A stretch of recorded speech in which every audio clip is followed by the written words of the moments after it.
So the common excuses addicts and alcoholics make to avoid treatment. Addicts and alcoholics, true drug of choice is avoiding discomfort. It's all about the quick fix. It's all about the shortcut. Every heroin addict wants to go on Suboxone or methadone. Every alcoholic can get sober in AA with antabuse. Every meth addict just needs to dial in their mental health.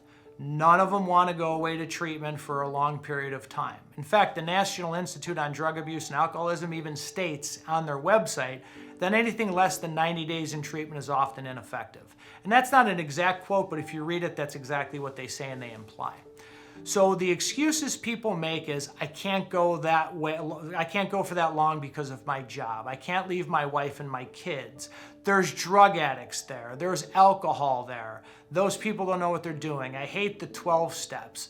And the excuses are endless as to why people can't go to treatment. And remember, the reason they don't want to go to treatment is because they don't want to give up their solution of alcohol and drugs.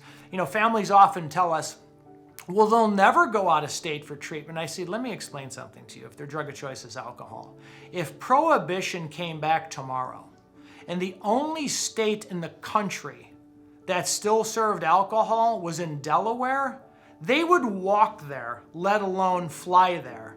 So remember that, guys. It's not, all the excuses they come up with, just like when we do an intervention and they come up with all these excuses not to go.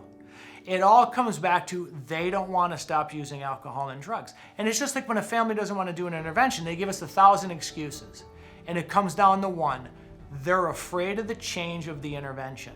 So the excuses that people make to go to treatment, they can make every single one of them. I'm still waiting for the day to an addict and alcoholic say, I'm not going because I still want to use drugs and drink alcohol.